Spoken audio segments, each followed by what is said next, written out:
오늘 본문의 말씀을 가지고 연약함에도 불구하고 라는 제목으로 하나님 말씀 전하도록 하겠습니다. 지난주 우리가 전했던 말씀을 잠시 좀 우리가 요약하고 정리해 보는 시간을 좀 가지도록 하겠습니다. 지난주 이제 하나님의 말씀은 하나님이 죄인에 대해서 어떻게 다루시는가, 죄에 대해서 어떻게 다루시고 그곳에서 또 하나님은 그 언약 백성을 어떻게 다루시는가에 대해서 우리가 좀 살펴봤습니다. 그래서 1절과 9절에는 이제 소돔이 얼마나 죄악 가운데 있었는가를 잘 보여주고 있다고 했습니다. 19장을 보면 이제 이 여호와의 사자, 그러니까 두 천사가 하나님과 같이 있었던 두 천사가 아마 이제 소돔의 상황들을 살펴보기 위해서 드디어 이제 소돔 땅에 도착한 것 같습니다. 그런데 그 소돔 땅에 누가 앉아 있었냐 하면 성문에 누가 앉아 있었던 거죠? 롯이 그곳에서 이제 있었고, 이 롯은 아브라함처럼 어떻게 하냐면 이제 이 두 천사들을 자기 집으로 청해서 접대하려고 하는 것을 볼 수가 있습니다. 근데 문제는 이제 그 저녁에 잠을 자려고 할 때, 잠들 무렵에 일이 발생하게 되죠. 도시에 누가 다 몰려왔다고 했습니까? 젊은이, 노인, 젊은이 모두가 다 이렇게 몰려왔다라고 그렇게 이야기를 하고 있어요. 그럼 왜 몰려왔냐라고 했었을 때 이제 이들의 말에서 이게 왜 몰려왔는지가 드러나게 되는 거죠. 그래서 이들을 이끌어내라, 내가 그들을 상관하리라, 이렇게 이야기를 하고 있어요. 이 말은 곧 성적인 의미를 담고 있다고 했어요. 그래서 동성 강간을 하겠다, 남색을 하겠다라는 이야기를 담고 있는 거죠. 여기에 대해서 이제 롯은 이제 자기에게 온 손님이기 때문에 보호하려고 하죠. 그래서 근데 이제 그 보호하려고 하는 그 뭐라고 해야 될까요? 거기에 대한 이제 행동도 좀, 롯의 대처도 좀 굉장히 이상한 거죠. 뭐냐면 이 손님들 대신에 누구를 하는 거예요? 딸, 남자를 가까이 하지 않은 두 딸이 있는데 그 두 딸을 이제 넣어주겠다, 이렇게 이야기를 하는 거예요. 말도 안 되는 이야기를 하고 있는 거죠. 근데 이제 여기에는 나름의 이제 롯의 그게 있었던 거예요. 왜냐하면 지금 두 딸은 지금 뭐의 상태라고 했습니까? 정원한 상태였다. 정원한 상태였고, 그래서 두 사이가 있었던 걸 봤었을 때 두 딸들은 이미 정원한 상태였고, 그래서 내어줬을 때 그 사실을 아는 그 성읍 사람들이 함부로 하지 못할 거다라는 이런 좀 계산이 깔려 있었던 거죠. 그렇다 할지라도, 이걸 다 감안한다 할지라도 이제 롯의 대처는 굉장히 좀 옳지 못했다. 왜냐하면 죄악으로 뭘 막는 거예요? 죄악을 막는, 하나님을 신뢰하지 못하고 죄악으로 죄악을 막는 이런 타협안을, 그래서 비난을 면하기 어려운 이런 행동이다라고 할 수가 있습니다. 그래서 이 모든 상황들 가운데서 이제 우리가 살펴볼 수 있는 건 뭐냐? 이 소돔이 심판을 피할 수가 없구나, 이런 상황들을 좀 잘 보여주고 있는 거죠. 그래서 이제 소돔에 왔던 그 천사들은 또 이제 이 소돔과 고모라를 심판하기로 결심을 합니다. 그런데 이제 롯이 굉장히 지체지체하는 거예요. 사위들은 농담으로 여기고 사람들은 그 롯도 지체하면서 나가야 되나 말아야 되나 안절분절 이런 상황인 거죠. 그래서 보다 못한 천사가 그를 손을 끄집어내서 이끌어 나갔다라고 그렇게 이야기를 하고 있습니다. 그래서 왜 롯은 지체를 했는가? 왜 롯은 안절부절 못하며 지체하고 왜 빨리빨리 이렇게 피신하지 못했는가라고 했었을 때 자신들이 일구어 놓았던 자기가 욕망했던 모든 것들, 자기가 성취했던 모든 것들을 버려두고 나가는 이 사실들에 대해서 이게 좀 뭐라고 해야 될까요? 아쉬웠던 거죠. 그래서 결국 머뭇거렸다. 그러나 하나님 그를 억지로 이끌어내시고 결국은 이제 가까운 소알성으로 피하게 함으로 말미암아 결국 구원을 받게 되죠. 근데 이 구원받는 것이 롯의 의로움이나 이런 것에 근거하지 않았다는 걸 성경은 강조를 하고 있어요. 롯이 구원받은 건 뭐 때문이라고 이야기를 하고 있습니까? 16절과 29절에 이제 그 근거가 잘 나와 있어요. 그래서 16절에서는 하나님의 자비 때문이었다. 그리고 29절에는 아브라함의 기도를 기억함이었다라고 그렇게 말씀하고 있어요. 그래서 이게 이 하나님의 언약 백성, 언약 안에 있는 사람들을 어떻게 하나님께서 보호하시는가, 어떻게 강권적으로 역사하시는가도 잘 보여주고 있는 사실들을 봤습니다. 그래서 19장 전체의 핵심 사상은 뭐냐라고 했었을 때 죄악에 대해서 반드시 하나님 심판하신다. 그러나 언약 백성은 자신의 의로 구원받는 것이 아니라 누구의 의로 구원받는다는 걸 보여주고 있는 거예요. 하나님의 은혜로, 또 하나님의 의해서 주어지는 하나님의 의로 말미암아 신약적으로 우리가 해석한다라면 하나님으로부터 은혜로 주어지는 그 의로 우리가 살리라는 것을 좀 암시해 주고 있는 본문이라고도 할 수가 있습니다. 자, 오늘 본문은요 20장입니다. 근데 20장을 보면 이제 창세기를 잘 모르는 사람은 이거 지난번에 읽었던 내용 아니야? 뭐 이런 생각을 하죠. 저도 처음 교회 다녔었을 때 마태복음을 읽었다가 누가복음을 읽으니까 똑같은 이야기가 있는 거예요. 이게 뭐야 이거 도대체. 그래서 이게 4권의 복음서가 있다는 사실을 아무도 저에게 가르쳐 주지 않았거든요. 그래서 동일한 어떤 애굽에서 지난번에 아브라함이 동일한 비슷한 사건이 있었던 거죠. 그죠? 이런 비슷한 사건이 다시 벌어지고 있는 것을 볼 수가 있습니다. 그래서 지난번에 읽었던 거 아니야? 뭐 이런 착각을 할 수 있는데 그렇지 않다. 자, 아브라함은 1절과 7절을 봐보면 이 블레셋에서 이 애굽에서 이 범했던 실수와 동일한 실수를 범하는 것을 볼 수가 있어요. 1절과 7절을 우리 선배자매가 한번 좀 읽어주시기 바랍니다.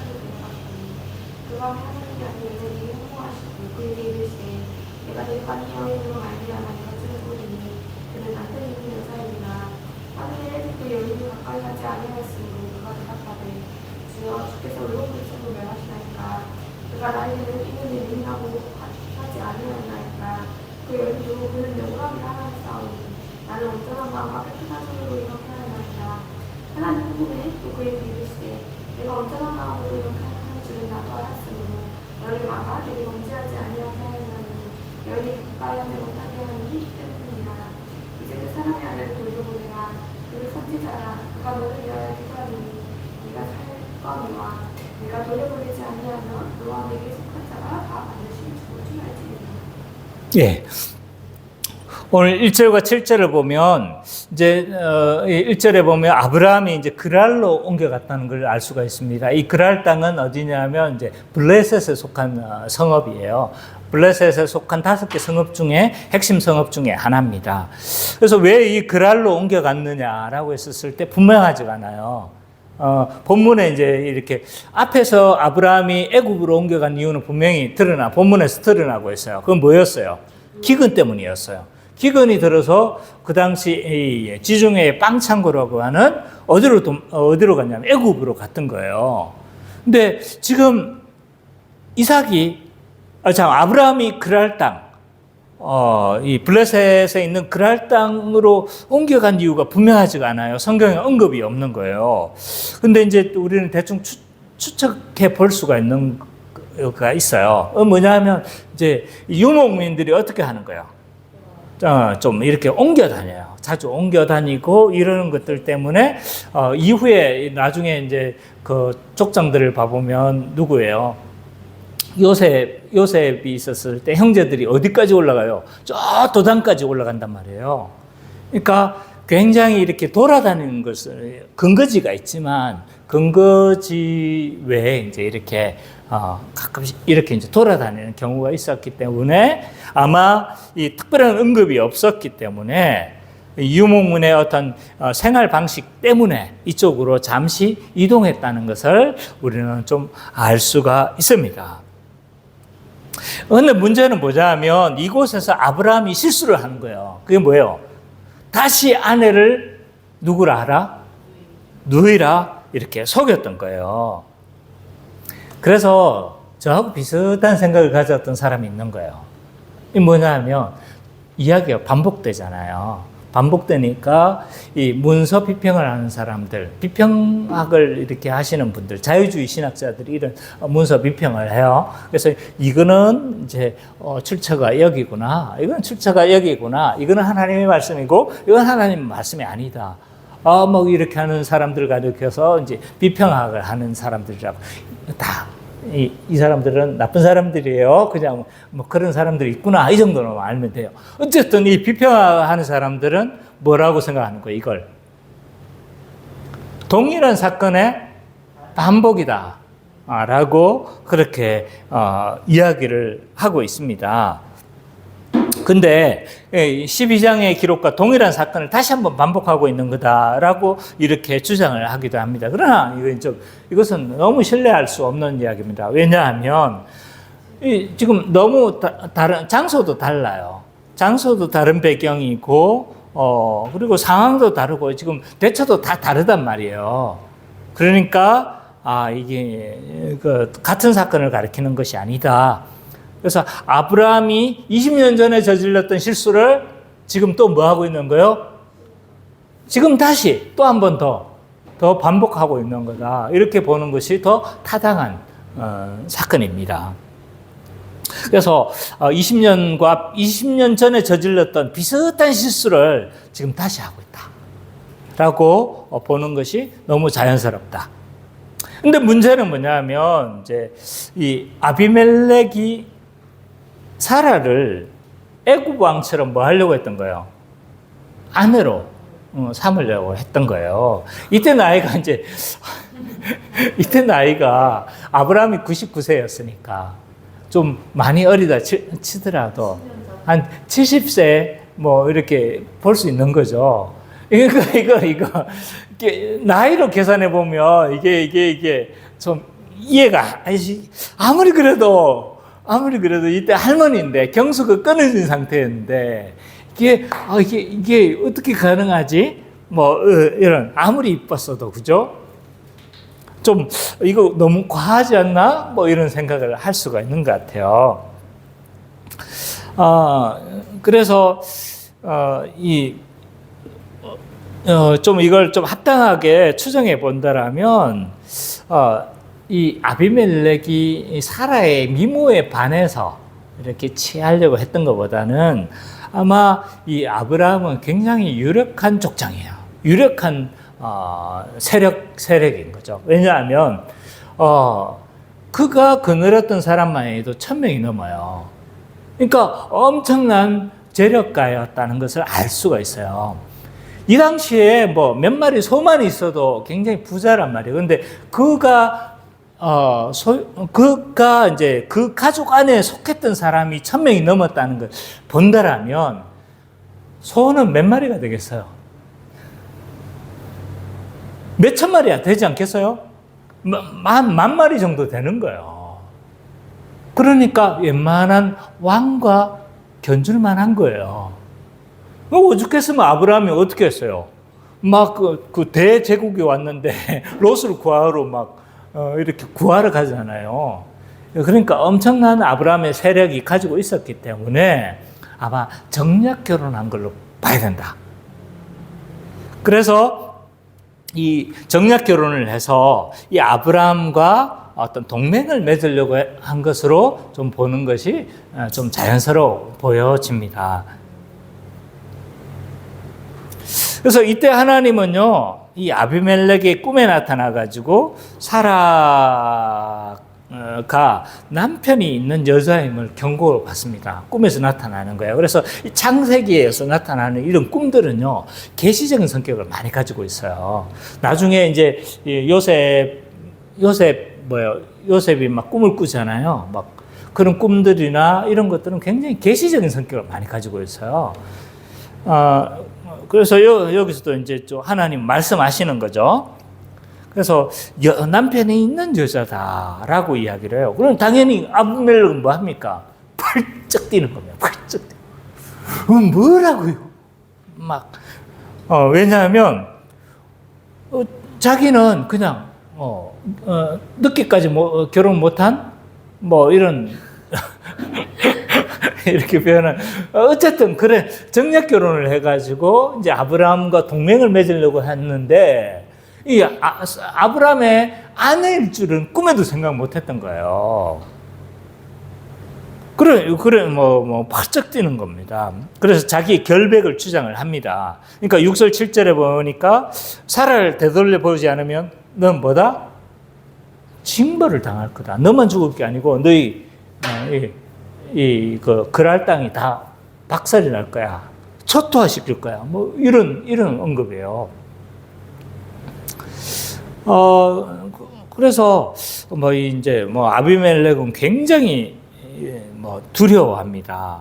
왜냐하면 그 당시에서도 있잖아요. 남의 아내를 이렇게 취하는 것은 굉장히 큰 죄로 여겼어요. 왜냐하면 이 아내는 이 남편의 그 당시에 이제 사고로는 뭐냐면 요즘은 이제 이렇게 말하면 안 되죠. 그 당시의 사고에서는 어떤 아내는 남편의 또 다른 자아라고 생각을 한 거예요. 그러니까 남편의 분신인 거예요. 그러면 이 아내를 다른 사람의 그 아내를 취하면 뭐 하는 거예요? 이거 굉장히 뭐라고 해야 될까요? 죄질이 나쁜 약탈도 여겨진 거예요. 그래서 그 당시에 이 근동의 이 법 중에서 가장 유명한 법이 뭐 있습니까? 우리 옛날에. 그렇죠. 함무라비. 함무라비 법전이 이제 여기서 멀지 않아요. 이 함무라비가 멀지 않기 때문에 그러니까 이 함무라비 법전을 보면 그 당시 이제 분위기가 어땠는지를 알 수 있는 거예요. 다른 아내를 취하면 어떻게 될까요? 사형이에요, 사형. 오늘은 이것마저도 없잖아요, 그죠? 그러니까 사형에 처해진 거예요. 그러니까 그 당시 이게 얼마나 이걸 큰 죄로 여겼는가를 보여주고 있습니다.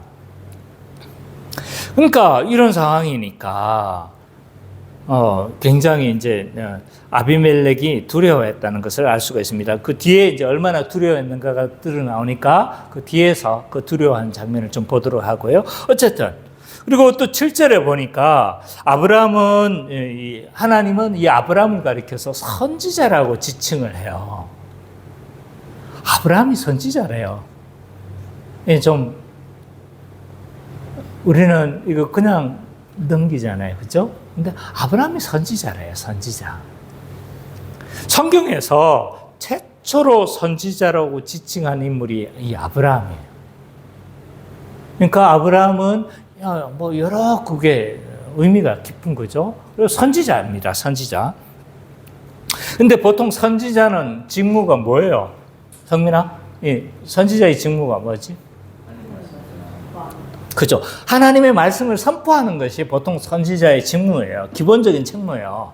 근데 선지자의 또 다른 책무가 있다는 것을 알 수가 있어요. 그건 뭐냐면 다른 사람을 위해서 중보하는, 기도하는 이런 직무가 있다는 것을 보여주고 있습니다. 에레미야 15장 1절 우리가 제가 9절만 해줄게요. 제가 한번 읽어보겠습니다.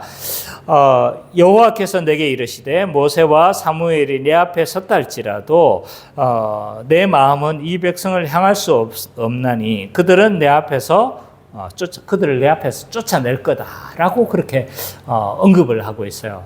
사무엘과 모세가 내 앞에 선다 할지라도 이 말은 그냥 선다, 딱 서 있다는 말이에요. 모세가 와서 그 중보하고 이렇게 대변한다 할지라도, 그리고 사무엘이 와서 그렇게 한다 할지라도 안 된다는 거예요. 돌이키지 못한다는 거예요. 그러니까 이들은 선지자인데, 대표적인 선지자들 아닙니까?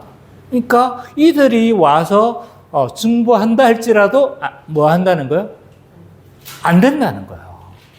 그러니까 선지자들의 직무가 또 뭐가 있다는 걸 알 수가 있어요? 백성을 위해서 중보하는 것을, 직무가 있다는 것을 알 수가 있어요. 그래서 사무엘이 어떡합니까? 이제 왕을 다 세우고 나서 사무엘은 뭐 하겠다고 이야기를 해요? 나는 기도하는 길을 쉬는 죄를 범하지 않겠다 라고 그렇게 이야기를 한 거예요. 그래서 일반적인 직무는 뭐예요? 선지자의 일반적인 직무는 하나님 말씀하신 것 뜻들을 백성들에게 전하고 선포하는 것이 선지자의 직무인데, 그러나 성경에는 많이 나타나지 않지만 이 선지자들의 직무가 이 백성들을 위해서 중보하는 직무가 있다는 것을 알 수가 있어요. 근데 여기서 이제 아브라함을 선지자라고 지칭한 건 뭐예요? 뭘 말하려고 하는 거예요? 하나님 뜻을 선포하는 것을 말하려고 하는 거예요? 아니면 뒤에 후자, 기도하는 것을 말하려고 하는 거예요? 그렇죠. 선지자라. 그래서 너를 위해서 기도해 줄 것이다 라고 이야기. 너를 위해서 대변해 주고 뭐 해 주겠다? 중보해 주겠다라는 것을, 중보해 줄 거야 라는 걸 강조하기 위해서 지금 뭘 하고 있는 거예요? 선지자라고 이야기를 하고 있는 겁니다. 그래서 여기서 이 아브라함이 선지자라는 건 선지자의 기도하는 특성 중에 기도하는데 또 집중시키기 위해서 뭘 하는 거예요? 지금 선지자다라고 그렇게 언급을 하고 있습니다.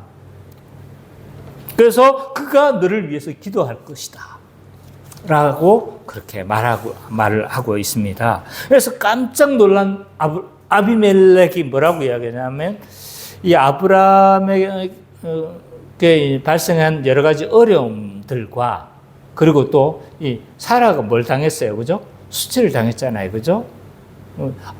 아내가 있는 여인인데 다른 사람이 막 억지로 이렇게 끌려갔으니까 상황이 굉장히 수치를 당한 거라고 할 수 있잖아요, 그죠? 그래서 이 수치를 굉장히 당했는데 이것들을 다 회복시키려고 하는 것을 볼 수가 있어요. 8절과 16절까지가 이제 거기에 대한 내용들이라고 할 수 있어요. 성민이가 좀 읽어주십시오. 8절에서 16절까지. 아브멜렉이 그날 아침 일찍 일어나 모든 종을 불러 모든 일을 말하여 들려주니 그들이 심히 두려워할 거라. 아브멜렉이 아브라함을 불러서 그에게 이르되 내가 어찌하여 우리에게 이렇게 하느냐? 내가 무슨 죄를 내게 범하였기에 내가 나와 내 나라가 큰 죄에 빠져 떠나게 하느냐? 내가 합당하지 아니한 일을 내게 행하였도다 하고, 아비멜렉이 또 아브라함에게 이르되 내가 무슨 뜻으로 이렇게 하였느냐? 아브라함이 이르되 이곳에서는 하나님을 두려워함이 없으니 내 아내로 말미암아 사람들이 나를 죽일까 생각하였으며, 또 그는 정말로 나의 이복누이로서 내 아내가 되었음이니라. 하나님이 나를 내 아버지의 집을 떠나 둘을 다니게 하실 때에 내가 아내에게 말하기를 이후로 우리의 가는 곳마다 그들은 나를 그대의 오라비라 하라. 이것이 그대가 내게 베풀 은혜라 하였으므로. 아비멜렉이 양과 소와 종들을 이끌어 아브라함에게 주고 그의 아내 사라도 그에게 돌려보내고, 아브라함에게 이르되 내 땅이 내 앞에 있으니 내가 보기에 좋은 데로 거주하라 하고, 사라에게 이르되 내가 은 1000개를 내 오라비에게 주어서 그곳으로 너와 함께한 여러 사람 앞에서 내 수치를 가리게 하였느니 내 일이 다 해결되었느니라. 그래서 그 8절부터 16절을 보면, 이제 이 아비멜렉과 아브라함이 있잖아요. 굉장히 대조되는 모습을 보여주고 있어요. 아브라함은 누굽니까? 믿음의 조상 아니에요? 믿음의 인물, 믿음의 영웅으로 불려지는 사람이잖아요. 근데 오늘 본문에서는 뭐예요, 지금?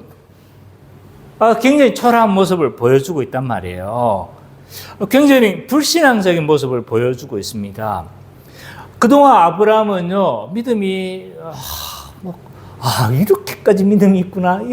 이런 모습들도 있지만, 그리고 또 지금까지 얼마나 많은 그 하나님의 역사하심을 경험했습니까? 그죠?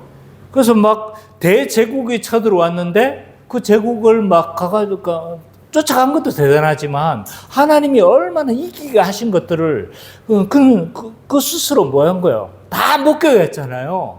자신과 함께 하시는 그 하나님의 역사를 다 경험했고, 그렇게 실수했음에도 불구하고 이집트 땅에 갔는데 이집트 땅에서 뭐예요? 뭐 엄청난 재물을 가지고 나온 걸 경험했잖아요.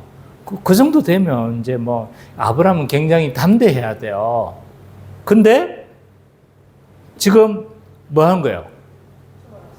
이 아브라함은 하나님을 온전히 신뢰하지 못하고 있는 모습을 또 보여주고 있는 거예요. 오락가락합니다. 이 인생이, 사람들의 인생이 이래요. 어떨 때는 우리가 참 좋았다가 어떨 때 보면 좀 추락할 때도 있어요.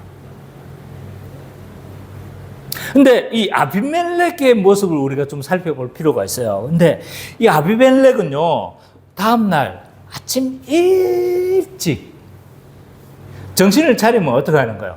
정신이 바짝 들면 어떻게 하는 거예요? 아침 일찍 일어나가지고 막 오는 거예요. 번쩍 뜨이죠, 그죠? 뭐, 지난주에 제가 그냥 그러니까 그냥 우리가 도착하기도 전에 막 먼저 와가지고 언제 옵니까? 막 해가지고 아침 일찍 오는 거예요. 지금 아비멜렉이 아침 일찍 일어났다는 건 뭐 한 거예요, 지금? 정신을 번쩍 차렸다는 거예요, 지금. 잠을 제대로 못 자고, 이거, 내가 어떡하나, 이거 내가 정말 잘못했구나. 뭐 이런 생각을 가진 거죠. 그리고 혼자만 그런 게 아니고 신하들을 다 불러 모아가지고 지금까지 있었던 이런 경유들을 다 이야기하니까 사람들이 다 뭐 하는 거예요? 놀란 거예요. 근데 한번 생각해 보세요. 그 당시에 이게 큰 문제가 되는 거예요. 이 사람은 왕이란 말이에요. 왕이 그것도 자기가 잘못한 것도 아니고 다른 사람이 잘못한 거잖아요. 그 아브라함이 잘못한 거 아니에요? 그러면 이 왕이 똥 밟았네 뭐 이 정도로만 생각하면 되는데 지금 뭐 하는 거야? 아침 일찍 일어나가지고 백성들이 막 지금 난린 거예요. 하나님을 경외함이 없으니 라고 말했는데 지금 이 사람들은 어떻게 하는 거예요? 하나님을 경외함까지는 모르겠지만 하나님을 굉장히 두려워하고 있는 거예요, 지금. 그리고 그로 인해서 생겨나게 될 백성의 안위까지도 염려하고 있는 거예요, 지금. 백성이 멸망하지 않을까? 백성이 해를 당하지 않을까? 굉장히 두려워하고 있는 모습을 볼 수 있습니다. 그래서 이제 아브라함에게 막 따져요. 내 나라와 이 모든 나에게 크나큰 죄에 빠지게 왜 했냐? 막 이렇게 하면서 아브라함이 더 경외하는 것 같습니까? 아비멜렉이 더 경외하는 것 같습니까? 지금 상황은 아비멜렉이 더 경외하는 것처럼 보인단 말이에요. 비록 이 사람은 언약 안에 있는 사람은 아니지만 굉장히 분명한 건요. 믿음의 사람은 아니지만 그러나 굉장히 인격적인 사람은 분명합니다. 인격적이고 좀 성품이 좀 그래도 양심이 있는 사람이다 라고 말을 할 수가 있는 거죠. 그래서 이 아비멜렉은요, 여기에 멈추는 것이 아니라 사라가 당한 수치를 회복시켜 주려고 해요. 14절과 16절에 보면 뭐 하는 거예요? 아비멜렉은 비록 이방인이지만 온전한 마음을 가진 사람이에요. 그래서 사라를 그냥 돌려보낸 것이 그냥 돌려보내기만 해도 됐어요. 그죠? 근데 어떡합니까? 그에 돌려보냈을 뿐만 아니라 돌려보냈다는 건 뭐예요? 이 사람의 그 마음이 온전했다는 걸 뭐 해주고 있는 거예요? 실제로 그렇게 알았고 자기가 잘못했다는 걸 알고 지금 다시 되돌리려고 하는 거예요. 우리로 치자면 회개하는 거예요. 회개. 그의 마음이 온전했다는 걸 뭐 하고 있는 거예요? 모르고 했다는 걸 증명해 주고 있는 거예요. 그의 온전함이 증명됐을 뿐만 아니라 뭘 하는 거예요? 이로 인해서 상처받았던 사라를 뭐 하고 있는 거예요? 그 마음까지도 수치까지도 회복해 주려고 하는 것을 볼 수가 있어요. 굉장히 인격적인 인물인 거죠.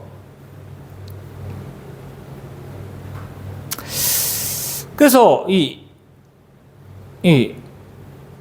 지난번 애굽에서 잘못했을 때는 아브라함에게 나갈 때 선물을 줬는데 지금은 나갈 때 누구에게 선물을 줘요? 사라한테 선물을 줘요. 사라한테 이렇게 선물을 주는 것을 볼 수가 있다. 그래서 이걸 통해서 아비멜렉은 사라가 여자로서 당한 이런 수치를 회복하려고 하는 것을 볼 수가 있는 거예요.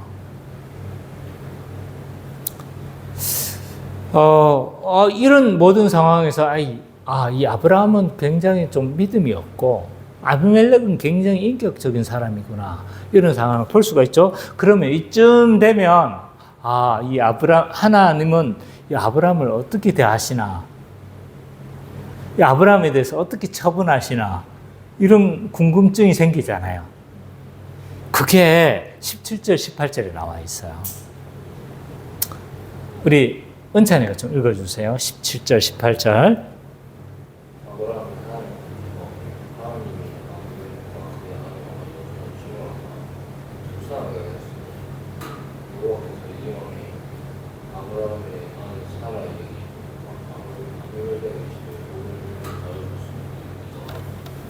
자, 비록 아브라함의 행동이 문제가 많았어요.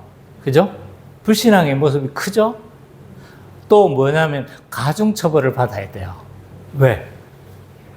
재범이잖아요, 재범.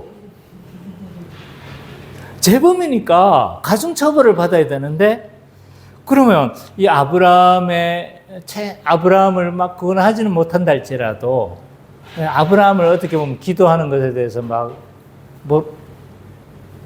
외면할 수도 있는데 아브라함이 뭐라고 했어요?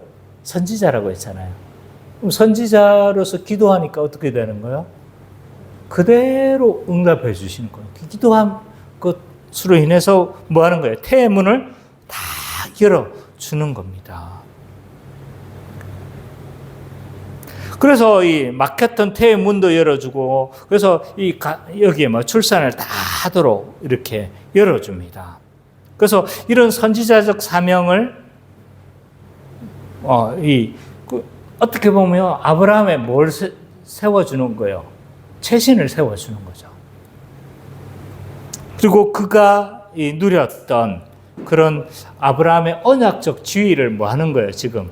언약 백성으로서의 지위를 그대로 유지하는 것을 볼 수가 있어요.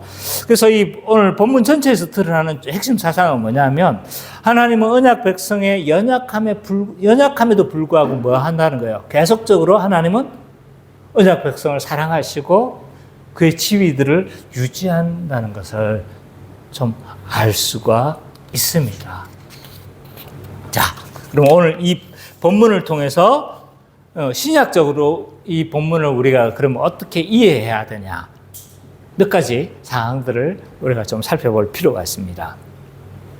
아브라함은요, 오늘 본문에 보면 그에게 주어진 영적 지위가 있었어요. 그게 뭡니까? 선지자였죠. 그죠? 선지자는 보통의 의미에서는 이제 하나님 뜻을 선포하는 자지만, 그러나 잘 드러나진 않지만, 백성들을 위해서 중보하고 다른 사람을 위해서 중보하는 직무도 있다는 것을 알 수가 있습니다. 그래서 이 본문에서 이제 선지자라고 했던 이유는 다른 사람을 중보하는 직무가 있음을 이야기를 하고, 그래서 그가 기도할 때 뭐 하는 거예요? 다 들어주실 것에 대해서 보여주고 있는 거예요. 근데 그대로 됐잖아요. 그죠? 자, 동일하게 신자들도 새언약 백성으로서 새언약 백성 안에 들어왔었을 때 믿음으로 이제 이걸 다 전제하고 우리가 성령으로 세례를 받고 거듭나서 중생을 가정했었을 때, 중생 받았었을 때 이 언약 백성으로서의 지위가 있다는 거예요. 근데 이 지위를 하나로 설명하는 것이 아니라 어떨 때는 이걸로 설명하고 어떨 때는 이걸로 설명해요. 그래서 이 지위가 얼마나 많은지, 언약 백성을 나타내는 명칭이 얼마나 많은지요. 이걸 가지고 어떤 사람은 책을 썼어요. 이만큼 두꺼운 책을 썼어요. 그러니까 언약 백성을 나타내는 하나님의 아들, 또 이런 걸 가지고 이게 어떻게 되어지고 어떻게 되고 책 한 권을 썼단 말이에요. 굉장히 많습니다. 그럼 왜 이렇게 많이 언급을 하고 있을까요? 왜 이렇게 많은 언약 백성의 지위들을 지칭하고 있는 걸까요? 말하고 있는 걸까요?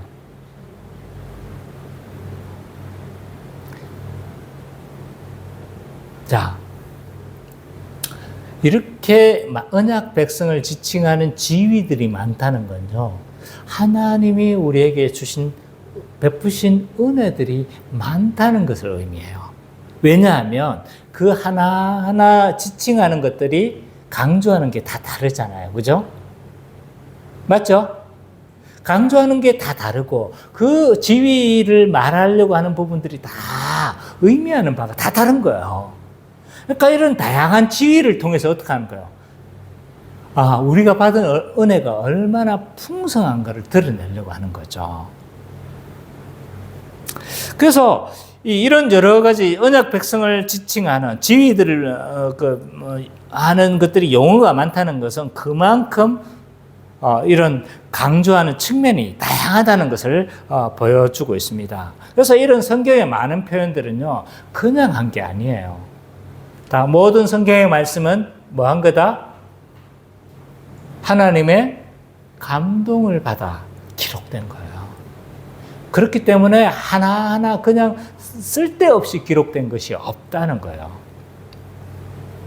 그래서 어떤 사람들은요, 하나님의 자녀든, 하나님의 아들이든, 성도든, 다 하나로 생각하는 거야.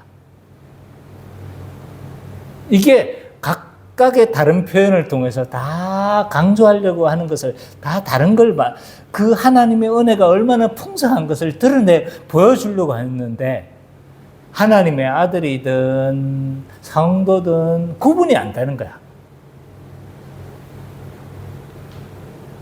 이렇게 그냥 구분하려고도 하지 않고 설명도 안 해주고 또 구분하려고 하는 그것도 없다는 건 각각 뭐 한 거예요? 제가 늘 말하는 게 뭐냐면 우리가 신앙생활을 잘하는 비결, 또 하나님의 은혜를 잘하는 비결은 뭐냐? 개념을 잘 잡는 거예요. 개념. 그래서 뭔가 이야기를 할 때 개념을 내가 계속 반복을 하잖아요. 은찬아, 죄의 개념이 뭐지? 하나님 통치를 거부하고 그 자선적 존재가 되려고 하는 것이 죄의 개념이라고 해요. 이런 개념들을 잡는 게 굉장히 중요합니다. 그래서 하나하나 개념을 그게 그거다라고 생각해 버리면요, 여러분들 그게 그거야라고 생각하고 자꾸 그런 생각이 들어서 구분을 안 하려고 하는 건 누구의 메시지로 들어야 된다? 사단의 메시지로 들어야 돼요. 왜냐하면 사단은요, 하나님의 은혜를 풍성하게 하는 걸 싫어요. 그래서 스크류테이프의 편지 아시죠? 그죠? 그 책의 제1항이 뭐냐 하면 모든 성도들로 하여금 피상성에 빠지도록 하라는 거예요. 그러니까 그건 걸로 인식하도록 하라는 거예요. 하나님의 은혜가 이렇게 풍성함을 드러내려고 했는데 그게 그거야, 뭐 그렇게 까다롭게 해, 뭐 그렇게 구분해. 사단의 메시지예요. 사단의 메시지.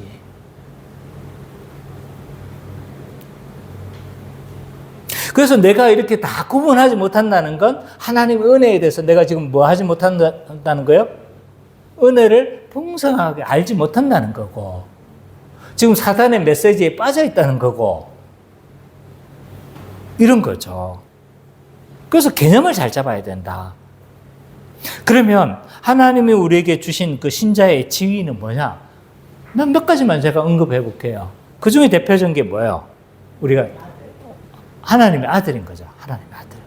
이건 뭘 강조하는 표현입니다? 상속자. 그렇죠. 하나님의 아들이라고 했었을 때 제일 1개념은 뭐다? 상속자 개념이다. 그래서 아브라함에게 약속했던 그 약속을 뭐 하는 거예요? 지금 상속받은 자라는 거예요. 그래서 당신은 하나님의 아들, 당신은 하나님의 아들, 뭐 이런 찬양들 많잖아요. 그죠? 근데 그게 무슨 뜻인지도 몰라. 무슨 뜻인지도 모르면서 당신은 하나님 그 상속을 다 받은 그 풍성한 하나님의 아들로서 하나님이 약속하신 그 모든 약속들을 다 받은 사람이에요. 라고 말하는 거예요. 근데 막 아무것도 모르고 하나님의 아들이라고 뭐 좋아해. 그거 좋아요. 좋아하는 건 좋은데 뭔지를 알고 좋아해야 되잖아. 안 그래요? 아무것도 모르고 좋대. 그러니까 하나님이 우리에게 주신 모든 유업들을 다 받은 자다 라는 것들을 보여주고 있는 거예요. 그와 더불어서 뭐가 있다고 했어요? 하나님의 아들이라는 건 하나님과 특별한 관계로 들어갔다는 걸 보여주는 표현이기도 해요. 특별한 관계를 소유하고 있다는 거예요. 은찬이가 나의 아들이에요. 나하고 특별한 관계라는 거예요. 내 아들이 아니면 일어나라, 밥 먹어라, 빨래는 여기다 넣지 말고 저 세탁기 안에 넣어라, 청소해라, 이불 개라, 이렇게 안 하는 거죠. 뭐 이렇게 귀찮게만 하는 것뿐만 아니라 또 뭐 하는 거예요? 은찬이가 아빠 돈 떨어졌는데요? 5,000원만 보내주세요. 맡겼어요, 얘가 완전히. 이건 뭐예요? 특별한 관계니까요. 그래도 내가 이상하게 여기지 않는 거야. 마찬가지잖아. 그죠? 네, 마찬가지예요. 특별한 관계 안에 있기 때문에 그런 거예요. 특별한 관계 안에. 우리가 하나님의 아들이라는 건요, 특별한 관계일 거예요. 이 특별한 관계를 대표적으로 보여주는 게 뭐예요? 관계 안에 그 특권을 대표적으로 누리는 게 기도인 거예요. 기도. 기도 안 하면 말짱 특별한 관계를 못 누리. 하나님의 모든 은혜를 누리는 이 방식이 기도라는 방식인데 우리 참 기도 안 하죠, 그죠? 그러니까 기도 열심히 해야 돼요. 그래서 위급할 때만 기도하지 말고 늘 기도하자. 늘 전화하자. 누구한테 말하는 거예요, 지금? 여기는 아예 어쨌든 그래요.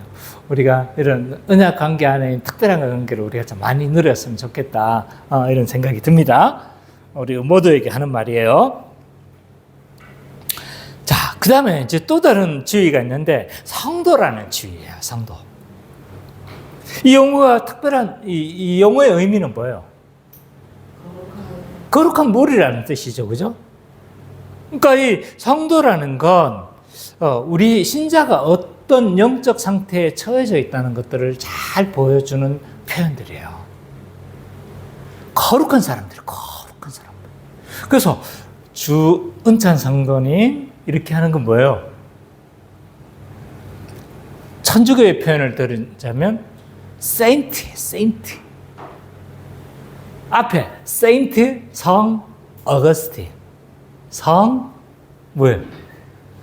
주성민. 세인트 뭐 주성민 이렇게 붙이는 거하고 똑같은 거예요. 함부로 안 붙이죠. 성 어거스틴 아무나 붙여요? 그 천주교하고 우리의 차이인 거예요. 우리는 이미 예수 안에 있는 자들은 다 세인트인 거예요. 세인트 붙여. 성, 주성민. 그 성도라는 용어가 그 용어인 거예요. 무슨 말인지 아시겠어요? 그래서 천주교는요, 아무나 안 붙이는 거예요. 그래서 그 자기의 삶을 다 해가지고 다 그가 죽었었을 때 세인트라고 붙일 수 있는 사람이 있어요. 그래서 기적, 그 사람의 삶의 그 가운데서 기적이 몇 번 나타나야 되고 이런 기준이 있어요. 그 기준이 있었을 때 세인트를 붙여줘요.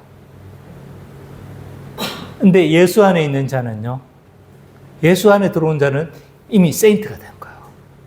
왜? 우리의 의로 되는 거예요? 그리스도의 의로 말미암아 이미 성도가 된 사람인 거예요. 성인이 된 사람인 거예요. 이게 천주교와 우리의 차이예요. 이미 완성해서 출발하는 거예요. 이미 완성해서. 또 다른 용어가 있습니다. 왕 같은 제사장의 지위도 있어요. 수십 개가 됩니다. 수십 개가. 근데 제가 이제 오늘 언급할 것만 3개밖에 안 해요. 왕 같은 제사장은 뭘 의미하냐면, 자, 이걸 왕 같은 제사장을 이해할 때는요, 제일 먼저 우리가 아담 안에서 우리의 지위가 어떤 것인지를 먼저 이해를 해야 돼요. 아담이 타락하기 전에 그의 지위는 뭐냐면 왕 같은 제사장이었어요. 그래서 그는 뭐 한 거예요? 왕적 직무를 가지고 뭐 했어요? 세상을 다 다스렸어요. 그런데 타락으로 인해서 어떻게 됐습니까? 이런 왕적 지위를 다 잃어버린 거죠. 그래서 이 세상 가운데서 하나님을 대리해서 다 다스렸던 자예요. 그래서 에덴 동산에서 그는 왕적 지위로 제사장으로서 뭘 했던 거예요? 그것을 다 다스렸던 자인 거죠. 근데 타락으로 해서 이걸 다 잃어버렸죠. 근데 예수 안에서 우리가 뭘 회복한 겁니까? 이런 왕적 지위를 회복한 거야. 그래서 그 측면을 보여주고 있는 용어가 왕 같은 제사장이에요.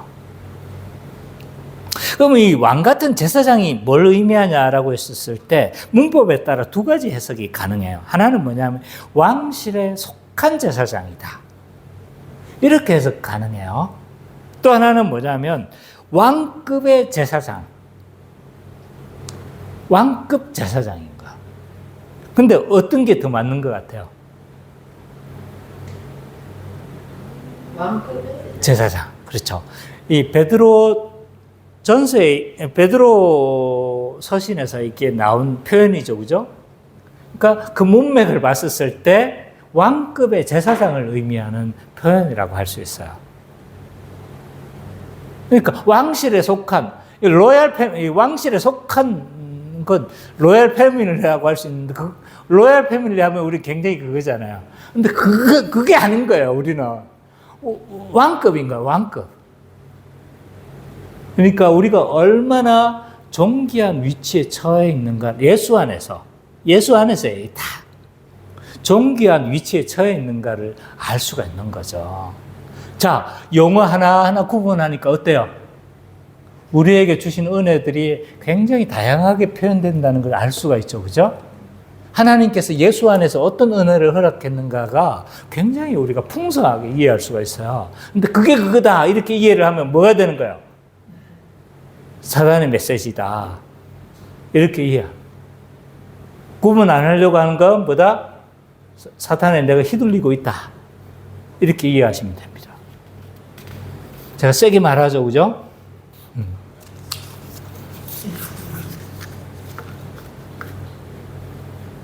자, 그러면 우리가 예수 안에서 이런 지위들을 가지고 있는데, 이런 고귀한 영적 지위를 가지고 있다 할지라도 아브라함과 같이, 아브라함이 하나님의 언약 백성이고 하나님의 선지자라 할지라도 아브라함이 어떻게 해요? 실수를 범했잖아요. 아브라함과 같이 동일하게 우리도 실수를 범할 수 있다는 사실을 우리는 기억해야 합니다. 아브라함과 같이 동일하게 우리는 있잖아요. 믿음 없는 모습을 취할 수도 있습니다. 아브라함이 어떻게 해요? 지금 믿음의 사람이었는데 어떨 때는 믿음의 영웅처럼 보이는데 어떨 때는 어떻게 보여요? 좀 어떨 때는 좀 한심해 보여요. 그죠? 그래서 우리가 위로를 받는 것이기도 하고. 굉장히 아브라함이 오늘 본문에서 믿음 없는 모습을 취하잖아요. 근데 우리도 어떻게 할 수 있다는 거예요? 믿음 없는 모습을 여전히 취할 수 있다는 거예요. 자, 로렌 커닝햄, 나는 좋아하는 사람은 아니지만 예수전도단의 창시자예요. 그래서 로렌 커닝햄이 이제 쓴 책 중에 어떤 책 제목이 있냐면 벼랑 끝에 서는 용기라는 책이 있어요. 그 책을 보면 굉장히 내가 옛날에 막 은혜를 많이 받았어요. 그래서 그 책을 보면 결국은 믿음이라는 건 벼랑 끝에 서는 용기와 같다는 거예요. 믿음으로 살아가는 게요, 굉장히 아슬아슬하다는 거예요. 벼랑 끝에 서면 우리 어떻게 됩니까? 속된 말로 쫄린다고 하죠. 그죠? 그렇게 쫄리는 것처럼 아슬아슬하다. 왜냐하면 믿음으로 계속 살아가다 보면 있잖아요. 이게 막 쫄리는 게 많거든요. 사실 맞아요. 저는 100% 공감합니다. 우리가 하나님이 우리 그 주기도문을 통해서 그리스도께서 우리의 영원한 공급자가 되시고 일용할 양식을 주시는 분이라고 우리가 믿지만 통장 안에 잔고가 줄어들면 어떻습니까? 어때요? 피가 마르고 쫄린단 말이에요. 코로나 때 뭐가 되냐면 코로나 때 우리가 지금 계속 마이너스를 보고 있어요. 카페도 그렇고 계속 적자를 보고 있는데 그러다 보니까 통장 잔고가 줄어들어요. 그러면 지금 다음 달에 지금 월세가 들어가야 되는데 이때가 되면 쫄려. 그러면 어떻게 하냐면 주여 우리에게 일용할 양식을 주옵시고 막 그런다고. 그러면 우리 경험했잖아요. 그죠? 네. 생전 잘 연락도 안 하던 누나가 해가지고, 나 지금 이제 정년 퇴직을 했는데, 엄마 그 헌금을 너희 교회에 하고 싶어. 해가지고 이렇게 막, 근근히 붙어왔어요. 그거 우리가 경험했으면 믿음으로 서야 되잖아요. 하나님께서 다 공급하시는구나. 너희 경험했잖아. 믿음으로 서야 된다는 거 아는데 또 줄면 어떡하는 거예요? 주여. 벼랑 끝에 서는 용기가 계속 드는 거예요. 아브라함이 왜 이렇게 똑같은 실수를 범하는지 아세요? 왜 아브라함이 이렇게 똑같은 실수를 범했는가? 왜 지난번에 했던 실수를 왜 동일하게 했지? 왜 이래? 바보 아니야? 뭐 이럴 수 있는데요. 아브라함도 있잖아요. 벼랑 끝에서는 서면서 그 믿음으로 살아가야 돼요. 오직 믿음으로 살아야 되잖아요. 근데 믿음이 질식할 만한 상황을 마주친 거예요. 그런 상황들에 몰린 거예요. 믿음이 발휘가 안 되는 거예요. 우리가 어떻게 하는 거예요? 우리가 세상 살아가다 보면, 믿음으로 살아가다 보면, 믿음이 질식할 만한 상황들이 마주치는 거예요. 예를 들어서 군대 가면 어떻게 하는 거예요? 교회 갈 거야, 안 갈 거야, 임마? 오늘 저녁에 가지 마. 가면 너 죽어. 어떻게 하는 거야? 그냥 질식이 되는 거야, 질식. 직장 상사가 막 하라고, 막 부정을 취하도록 하고, 막 이상한 압박을 취한단 말이에요. 그러면 믿음이 아닌 세상적인 방식들을 어떻게 하는 거예요, 지금? 취하도록. 믿음이 발휘 못하도록 질식할 만한 상황으로 몰려갈 때, 그때 우리는 뭐 하는 거예요? 하나님의 방식을 선택 안 할 수 있다는 거예요. 아브라함의 이 모습이요, 우리의 모습임을 알아야 돼요. 아브라함이 어리석어서 그런 게 아닌 거예요. 믿음이 이렇게 압박할 만한 상황에서 견디지 못했던 거예요. 자, 믿음 없는 모습을 우리가 취할 수도 있다고 했죠? 또 있잖아요. 롯과 같이 세상 것을 우리는 욕망하며 살아갈 수도 있어요. 롯이 이런 예를 잘 보여주고 있잖아요. 우리가 지난주에 봤죠? 우리는요, 살아가다 보면요, 세상 풍조에 따라서 휩쓸려 가지고 있잖아요. 막 돈을 보면서 살아갈 수가 있어요. 은찬이도 조심해야 되는 게 뭐냐 하면, 내가 좋은 성적을 막 내야지. 그래서 세상 아이들하고 막 경쟁에 휩쓸려 가다 보면요, 어쩌다 보면 하나님보다는 나를 의지하고 내 실력을 더 의지하고 내 노력을 더 의지할 수 있어요. 세상 풍조에 막 휩쓸려 가는 거예요. 그래서 세상 아이들이 취하는 동일한 방식을 우리도 막 취하는 거죠. 기도하면서 하나님의 은혜를 구하고 하나님 나에게 지혜를 주십시오. 이렇게 기도하기보다는 뭐 하는 거예요? 이건 나한테 맡겨두십시오. 내가 알아서 하겠습니다. 세상 풍조에 밀려가는 거예요. 어른들은 어떻게 하는 거예요? 부동산으로 막 돈 버는 걸 보니까 어떻게 하는 거야? 눈이 뒤집어지는 거예요.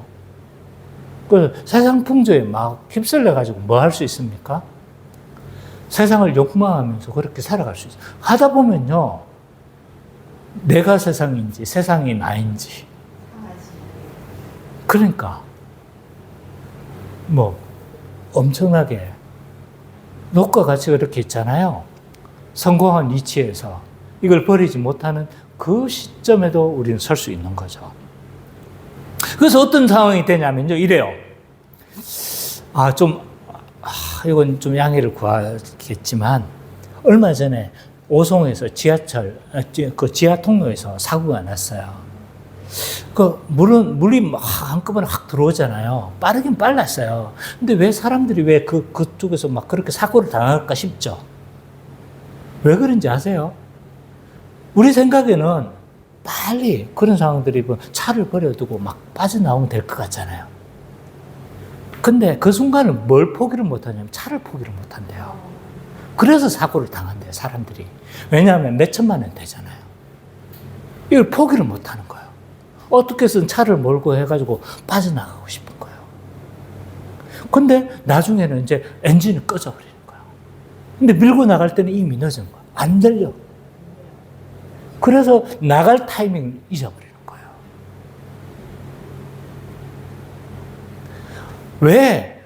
나는 마지막에 회개하면 되겠지. 이런 생각을 가지는 거예요. 마지막 회개, 내가 죽을 때 회개하면 되겠지. 내가 마지막 인생 노년에 회개하고 돌이키면 되겠지. 이런 생각을 가질 수 있잖아요. 근데 그게 안 되는 거예요. 결국은 마지막 순간에 포기하지 못하고 세상 것을 붙잡다가 멸망하는 수가 있는 거죠. 우리는 이렇게 세상 것을 욕망하면서 그렇게 살아갈 수도 있어요. 근데 진짜로 이 사람이 예수 안에 있다라면 신자가 믿음으로 살지 못한다 할지라도 또 세상 것을 욕망하며 살아간다 할지라도 신자의 영적 지위가 흔들릴까요? 물론 그냥 내버려 두시지는 않을 거예요. 징계를 당해요. 맴매를 당해요. 내 표현으로 맴매를 당해요. 너무 얌전한 표현이에요. 그죠? 너무 약화된 표현이에요. 징계를 당해요. 징계. 왜냐하면 하나님 자식이니까. 지도가 들어가듯이 징계가 들어가는 거예요. 말로 했는데 계속 경고를 하고 이렇게 말을 했는데도 그게 안 들어가면 어떻게 하는 거예요? 징계가 들어가는 거예요. 지도가 들어가는 거죠. 하나님의 백성이 있잖아요. 뭘 이렇게 믿음으로 살지 못했을 때 그냥 내버려 두시지는 않아요. 징계를 당하는데 어쨌든 분명한 건요. 신자의 지위가 흔들리지 않는다는 거예요. 오늘 본문처럼. 자, 오늘 아브라함이 선지자적인 모습이 면모가 있습니까? 없습니까? 없잖아요. 그죠?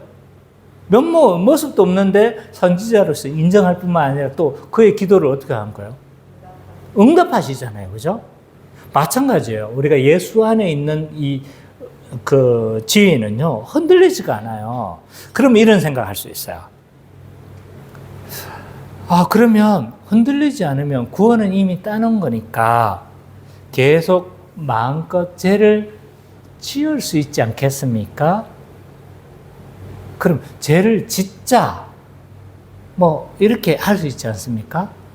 근데 세간점 학파가 이걸 염려하고 있어요. 세간점 학파가. 여기에 대한 문제의식 때문에 사실은 세간점 학파가 등장한 거거든요. 이걸 염려하는 거예요. 그래서 뭐부터 하냐. 전통적인 칭의론을 다 흔들어 버리는 거예요. 부정하는 거예요. 왜냐하면 이제 나는 구원받았으니까 마음대로 살더라는 거예요. 구원을 다 보장받은 거 아닙니까? 그래서 막 윤리가 흔들리고 이런 걸 여기에 문제의식을 가지고 세간제 학파가 이의를 제기하면서 그럼 어떡할까?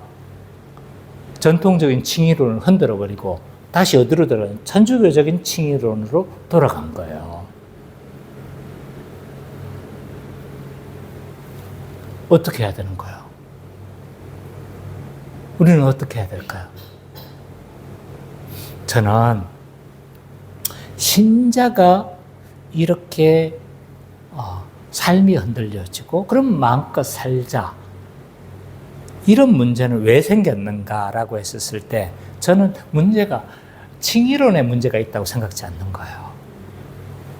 문제가 어디서 생겼냐면 신자와 불신자의 경계를 분명히 하지 않았기 때문이다. 라고 저는 생각합니다. 교회 안에는요, 신자로 보여지는 불신자들이 너무 많이 유입되어졌어요. 그들은요, 11조도 합니다. 열심히 예배 생활도 해요. 주일 성수도 잘할 수 있어요. 근데 교회에서 함부로 뭘 한 거예요? 세례를 주고 잘 출석하고 있으니까. 함부로 그냥 그래서 신자와 불신자의 경계가 분명하게 세워지지가 않은 거예요. 그러다 보니까 그 사람이 들어왔어요. 그러니까 이런 교리적인 지식을 배워왔어요.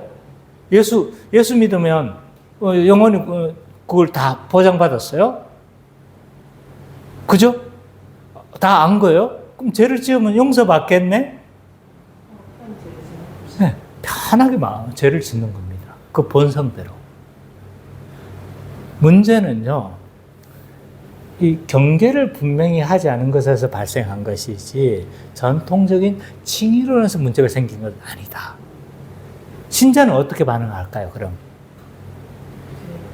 죄를 지으면 어떻게 될까요?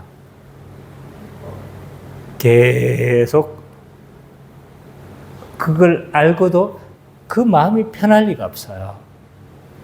죄를 짓고 나서 그 마음이 편할 리가 없어요. 반드시 돌아서게 돼 있어요. 왜냐하면 그 마음에 누가 힘들어 하시는 거예요? 성령님이 뭐 하시는 거예요? 계속적으로 권고하고 있는데 그 마음이 편할 리가 없는 거예요. 죄 짓고 나면 신자의 마음은 뭐가 되냐면요, 지옥이 되는 거예요. 지옥이. 그거 다 경험하셨을 거예요. 신자가 죄를 짓고 나면요, 지옥이 되어서요. 계속 마음이 불편한 거예요. 막 죄책감으로 여러 가지 마음이 어려워지는 거예요. 그래서 다시 돌이키는 겁니다. 그리고 교회가 건강하다면 어떻게 되는 거예요? 계속 그 공부하는 말씀이 있는데 그게 되지가 않는 거죠. 문제는 경계를 분명히 하지 않은 것에서 발생하는 것이지 이 칭의론에서 문제가 생겨나지 않았다는 거예요.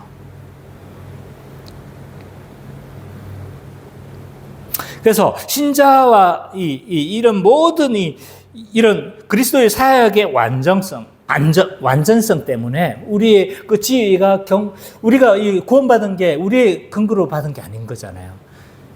그러니까 이게 이런 사역의 완전성 때문에 이 삶의 방종이 나타나는 것은 칭의론에 문제가 있었던 것이 아니라 이런 불신자와 신자의 경계가 무너져서 그런 것이고 하나님의 거룩하심에 대한 그 포기에서 나온 것이기 때문에 발생한 문제를 우리는 이해해야 된다는 거예요.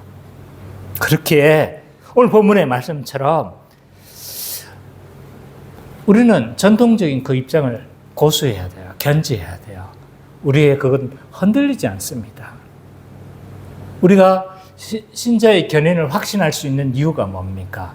그 사역의 완전성 때문이고 그 완전하신 하나님이 우리를 계속적으로 이끌어 가시는 것 때문에 우리가 견고한 인내를 할 수 있는 거 아닙니까?